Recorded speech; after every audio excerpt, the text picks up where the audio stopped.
You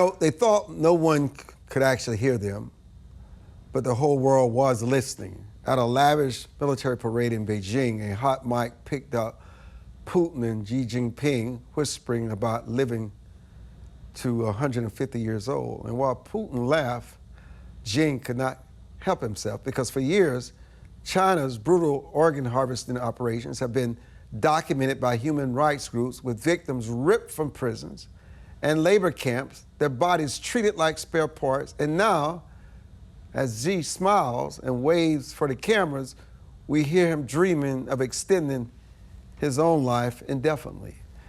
The China Tribunal completed a 12-month investigation in June of 1919 and concluded that beyond any reasonable doubt, it was the case that China's Uyghur Muslims and the Falun Gong community was undergoing forced organ harvesting. The volume and growth of organ transplants in China compared to the relatively low number of known donors, concurrent with imprisonment of members of Falun Gong religious groups, resulted in short wait times for organ transplantation. It was as if these organs were harvested, John, and rendered available to accommodate an established wait list. How demonic, how evil has this become, Jan? I mean, this is, some people would even call it a genocide. In fact, this China Tribunal that you just referenced in 2020, fantastic body of work. They spent a year assessing all the evidence that had been gathered over the last 20, 25 years. And they asked the question, is it genocide because of the profit motive? It's a multi-billion-dollar industry every year, and the question is if there's a profit motive, genocide, right? That's a specific intent to eliminate a group of people. But if there's a profit motive, it might just be a crime against humanity, not genocide. That's the level of evil that we're talking about here. But you know what, Jan, break that. It is a $9 billion industry. It's almost hard to believe. We're talking about 60 to 90,000 people a year since, we think it's since about 2005 at this scale. And add it up, and that's just it's a very, very difficult to measure because it's a state secret in communist China. Someone wants to go and get a heart, right? There's very wealthy people that head over to China, do transplant tourism. They can get it in 2 weeks. It's very attractive. This is was hinted during this hot mic moment, right, with Xi and Putin. Continual organ transplants, as Vladimir Putin said, and she said, "Hey, we might even be able to live to 150 through this." Well, a lot of the Chinese elites in the CCP are living longer than really they should be, and I guess they finally publicly explained how. Why does the backdrop of Tiananmen Square, Jan, makes this moment especially symbolic? In 1989, there was a democracy movement in China, and it actually had a real serious chance of succeeding. But what happened was, as many of will know, the tanks rolled in. Some thousands of people were killed in cold blood by the People's Liberation Army, and basically the democracy was squelched in China. And by the way, this was the same day that democracy flourished in Poland, exactly the same day when they've held their first democratic elections. Bottom line is Jiang Zemin, who was a serious player in making those tanks go in and quelling the democracy movement. He rose to power. He became the dictator. And in 1999, he started persecuting the Falun Gong you mentioned in your opening. So the Falun Gong were peaceful meditation practice, practicing truthfulness, compassion, and forbearance. They grew to 70 to 100 million people doing this practice during the 90s. Now, why is this relevant? Okay, when Jiang basically decided to eradicate the group, to use his words, right, to kind of re-educate them, transform them, turned out these people don't re-educate easily. He put millions in the labor camp system. So now what we're seeing is as about half of the people in these labor camps, prisons, and everything became Falun Gong practitioners. Suddenly we see the organ industry. They're starting to build organ transplant hospitals. Organ tourism explodes. There's this basically exponential growth of the number of transplants, of the number of hospitals. And so what we understood is that they're basically going out, blood typing, tissue typing people in these labor camps and prisons. The Falun Gong are known to be particularly healthy, and that's how you can get a heart or a kidney or a liver in 2 weeks, because they already have, it's horrible to say this, but almost a stable of people that they can basically kill to order. And that's how this system works. So it's the only place in the world. There's a lot of black market organ trade in the world, but this is the one place in the world where it's state sanctioned, and it works at this mass scale with these very short wait times, because basically people can be killed to order. Talk about how American hospitals are complicit in this crime, because it is a crime against humanity. So, and here's the challenge, okay? When people hear about this, when I started working on this 20 years ago, I would tell people, and I realized it was real, short wait times, that basically there was enough evidence to realize this is real. But people didn't want to hear it. People didn't want to believe that such a horrible thing could be happening. I understand that, actually. And so, basically, and meanwhile, we were pushing, and you remember it was Kissinger doctrine, right? We were pushing, get your money into China, you're going to miss out on the market, engage. So there's all sorts of research partnerships, hospital partnerships, city partnerships. Basically, there's deep engagement with the US and the Chinese medical systems. And even as we knew that this horrible crime was starting to happen, we were always trying to imagine that we were going to change China.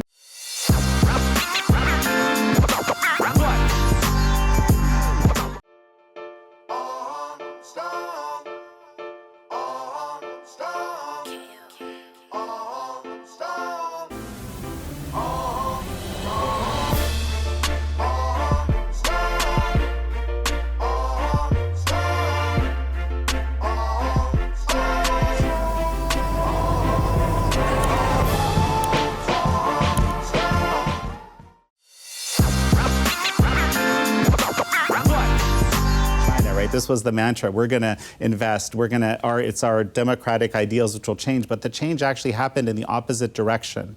Okay? There's a paper that actually you referenced in a recent op-ed that you published on this exact issue, Execution by Organ Procurement, in the American Journal of Transplantation. There's 70 papers they found in the Chinese published transplant literature where people were basically being killed by the organ extraction. The dead donor rule was violated. So now we're seeing, this is what Secretary Kennedy announced a month ago, we're seeing that in America, the dead donor rule is being violated. And I think that that's the cost of basically this engagement, which really a lot of how we've changed happened in the other direction, unfortunately. What is so unfortunate, I read I mentioned this also in my op-ed in the Baltimore Sun. The mainstream media, and they don't become even more mainstream and powerful than the New York Times, but they had an op-ed where the writer was advocating how we need to redefine death to take advantage of this harvesting of human organs. Jan? When I read that was in the New York Times. It was sent to me. Check this out. People know how long I've been working on this issue. I almost wanted to cry, right? Because this is the thing, like in a civilized country, we should have a very conservative approach, right? A very conservative approach to how we actually define this death. Someone has to be brain dead and body alive. It's an ethical dilemma because you want to get organs to a person, but you also absolutely have to make sure that someone is actually dead. But in this case, we're seeing basically a shift in our thinking, and these doctors encouraging us actually to become more lax, more flexible in terms of how we actually define death, so there can be more organs. But the cost of that is that we're going to be killing people who really should have a chance to live. How should our country, America, confront China over what they know are these atrocities? We understand there's so much tension already between the United States and the CCP. But what do we need to do in Congress? I know things are already being done through legislation. You've got many people that are speaking out, but it's just not enough. No, well, you know, something actually one of our on the TV side of our company on NTD, one of our reporters asked Speaker Johnson actually about this hot mic moment, and the way he responded, I thought was really interesting. He said, "This kind of highlight." I mean, I'm paraphrasing here. This highlights a different way of thinking, right? A different way of thinking that we have here. So I think the number one thing that we have to do, and this is incredibly important, right, is understand that communist China is a different way of thinking. It's a different way of value system. I'm not talking about the Chinese people on here. I'm talking about the Chinese Communist Party. Life is not worth a lot to them. This kind of continual organ transplantation, living to 150 years, that's a priority. It doesn't matter how many people need to die basically to facilitate that. So for the American people and people in Western countries writ large to understand that, I think that's one of the most important things that we need, because we sort of imagined we're just dealing with kind of a peer, people that kind of think like us, have the same value system. Not the case. The legislation that you mentioned, incredibly important, valuable legislation, okay? Number one, we've got the Falun Gong Protection Act. Okay, this will sanction some of the people that are doing these things. And this is actually a significant deal, because a lot of those Chinese elites have exit strategies to America. If something goes wrong, if they get attacked by the wrong people, the economy goes bad, there's chaos over there, they have exit strategies to the one place they know they can have safety, and that's America. But if they're involved in this, America will say no. So this is powerful. This will save a few lives. There's also the Stop Forced Organ Harvesting Act, which focuses on a similar situation, but kind of broader, not just on China. And there's a third act that's, by the way, both those acts have passed the House and are now in the Senate. So, folks are interested in calling their senators and encouraging them to actually, vote, get this bill passed in the Senate, these two bills. That would be fantastic. Now, the third bill, which is still in committee, is actually something that 6 states have passed, starting with Texas first in 2023. That basically says that Medicare insurance is not going to pay for people going to China for transplants. And that is another way of restricting things. Before I say goodbye to you, so how long are these Chinese leaders able to live, Jan? Well, so I've heard the number of 88 years being an average. I don't know. I can't verify that for sure, but it seems like their longevity is significantly increased from the average, certainly in China. And, when Xi Jinping says 150 years, he's not saying that casually. When he says that from the top, communism, we're talking super hierarchical system all the way down. They're working on that. People have tried to play God, which is what man would like to do, is displace God, but it has never worked out. We welcome Caitlin Sinclair back to the broadcast. Caitlin, Bobby Kennedy, the Secretary of HHS, has made it his mission to make America healthy again. And we should not kid ourselves. He's absolutely right when he tells us that Americans are more disease-ridden and are dying at younger ages than they ever did in the past. And he's also noted the obvious reality that there's one thing that separates our nation from nearly every other country in the world. It's the quality of food and the additives that major food companies have lobbied the FDA to allow. And essentially, the FDA has become a long-term audition process for government employees to transition into positions with Big Pharma, and the result has been nothing short of destructive to our nation. Caitlin? Yes, absolutely. Thank you for having me, first of all. And I think many of your viewers are probably aware of the most explosive week that we had, I would argue, yet for the MAHA movement. Last week with RFK at that Senate hearing, he spent 3 hours, just to reiterate for your viewers, exposing the truth about vaccines, about autism, about the CDC's cover-up of vaccine injuries.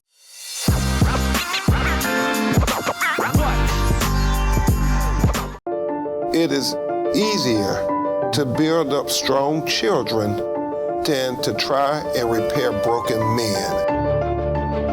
The streets are plagued with crime, violence. There's a lot of poverty, and it's all a result of lack of education that's happening in our schools. So it really is a crisis. We come from very different political perspectives, but we've come to the same conclusion, and that is there is a crisis in the classroom. Children are being deprived of quality of life because they're being deprived of a good education.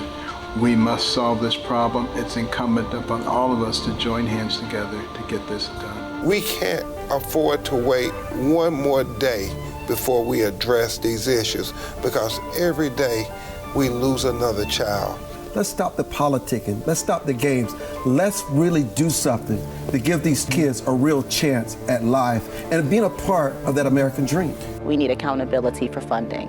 Many of the districts where you're seeing very low test scores, students graduating with very low literacy and math comprehension rates, they are receiving a lot of funding. So where is the money going where our kids aren't being adequately educated? If you believe every child is deserving of a quality education, please go to educationjusticefoundation.com.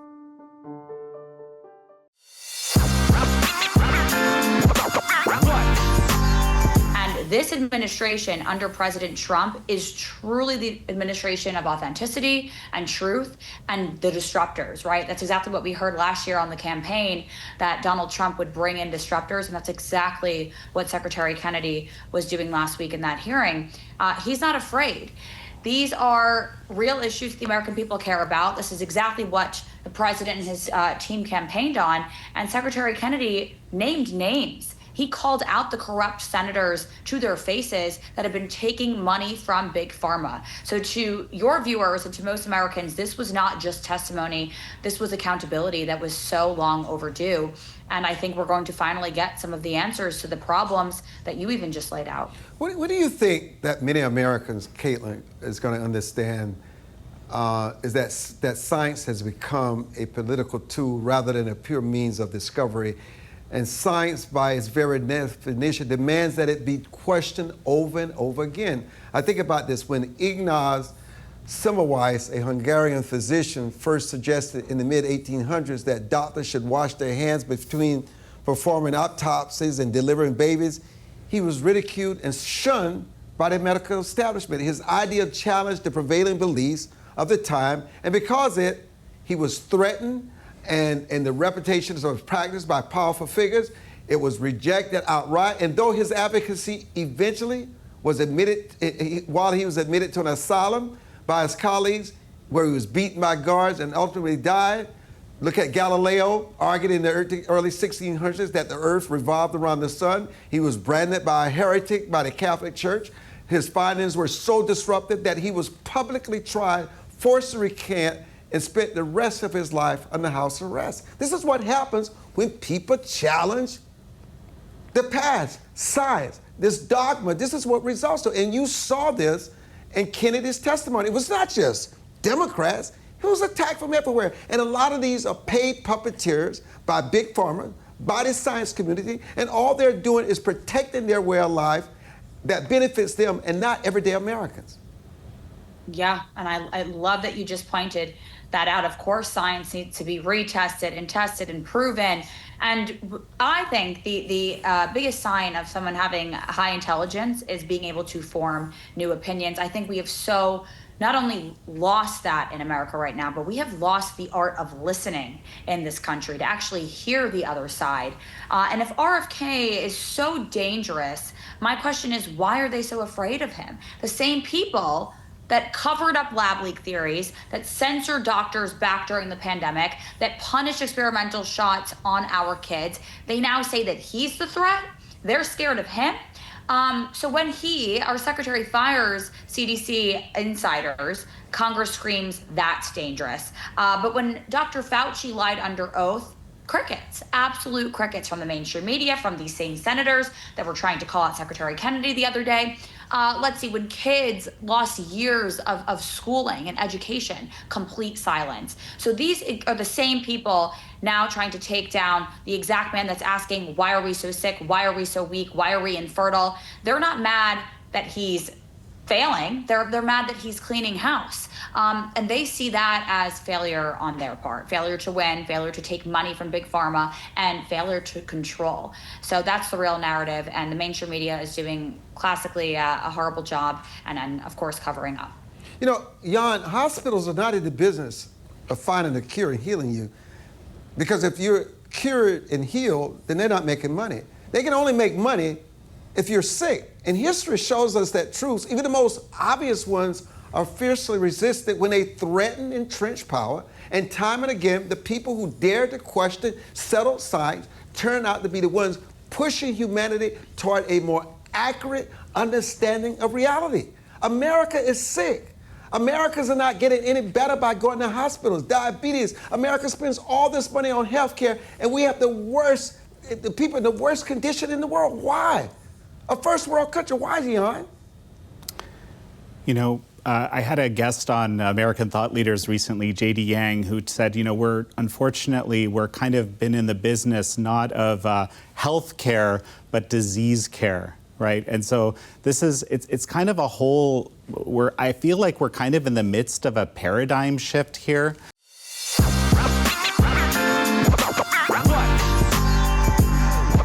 As a home buyer, you need a lender who cares about your home ownership dreams.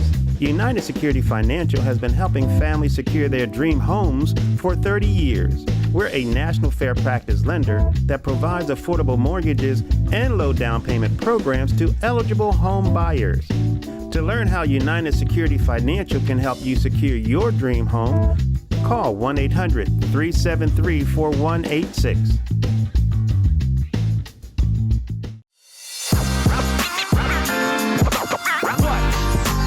How much blame falls on the FDA and Big Pharma for this health crisis? And has science become more of a political tool than a search for truth? I think there's tremendous blame and blood on some of these institutions. And I think the biggest takeaway from last week, and I'm sure a lot of your listeners would agree, is that these institutions, like the CDC, they have lost their mission. They have lost their way. These people are the same people that, again, ordered our children to walk around in masks, the same ones who closed our schools, the same ones that shuttered our businesses.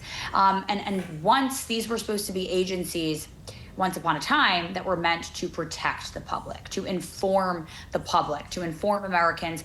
And some of these institutions have become, as you just alluded to, political tools, mouthpieces for Big Pharma, bureaucratic forces that actually punish and censor the real science. And I think this administration has kind of been that peek under the kimono for so many Americans, as was the pandemic. So these old institutions, I will say, they were about control, but the new ones, hopefully, if our Secretary Kennedy gets his way here, and we're able to reform these institutions, they will be about truth, transparency, and trust, and that is exactly what this country deserves right now. Do you think that he should have someone on the advisory board, because I know he's thinking about recalibrating the advisory board, who doesn't always necessarily agree what he agrees, but they have that friction of minds to reach the best solution for all Americans? Yes, of course. I think there needs to be open dialogue and conversation right now in this country. I think you and I have talked about this previously. Why we had Donald Trump elected into office was because of his authenticity, was being able to have these conversations and engage both sides of the aisle. And the good news about making America healthy again is it doesn't see red or blue. This isn't about Republican versus Democrat. This is about the American people. And like our secretary says all the time, we have to care more about our children, and we have to love our children more than we hate each other. So I'm all for including open minds and different sides of the aisle to have these conversations. Caitlin Sinclair, a contributor to the MAHA report, Jan with the Epoch Times. Listen, I don't see how anybody in their right mind could disagree with any parent making a decision on whether their child should be vaccinated or not. I think the parent should have the ultimate decision, not some government bureaucratic body that may be benefiting from it. But anyhow, thank you both so much for joining us. We will continue to have this conversation. I'm Armstrong Williams.